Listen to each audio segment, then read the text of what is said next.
Biz geldik. Biz geldik. Güzelliğe bakın. Havaya bakın. Deməli, ora girmək üçün birinci bura dəymək lazımdır.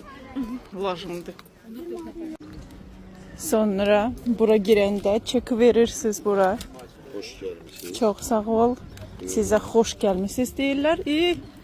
Keyf edirsiniz. Dincəlirsiniz millət. Çok sağ ol. Это pulsuzdu da. Это hediye kızlar millet. Bunu size pay verirler girende. Millet de ne kadar güzeldi. İnternette görmek başka cürdü. Ama canlı görmek başka cürdü. Yerlənçəklər hamısı pulludur. Onlardan şəkil çəkdirmək pulu demək lazımdır. Deməli. Pul xərcləmək istəmirsinizsə, pulsuz bir qıraqda oturun, şəkil çəkdirin.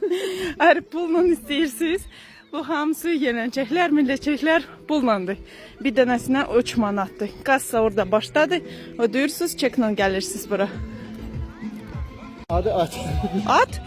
Onların adı olmalıdır. Bir dənə ağız tərəfə vurma, qarpı. Xanım, arxasına çox keçmə, təpiyə.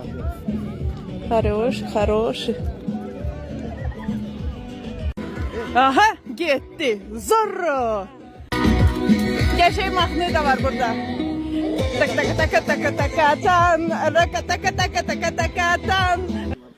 Bunun kıymeti değil pulsuzdu da na. 3 manat deyəmir. Niye? Niye? 10 metr arxaya gedim. Deməli bu belə fırlanır. Telefon tasasız bura o da çəkir. Ha. Это en şey, unvan, burada şəkil çəkdirmək, video çəkmək, 3 manat bundan uçu verin. Bu da bilirsiniz nədir? Paulownia ağacı, çox tez uzanan, bundan qəşəng drava eləyirlər də. Bu uzanır, onu kəs, tezdən yenə uzanacaq. Özdə çox tez vaxtında bitirdi. Beğendim. Gəbələ, esenso, lavanda, beğendim sizi. Beğendim.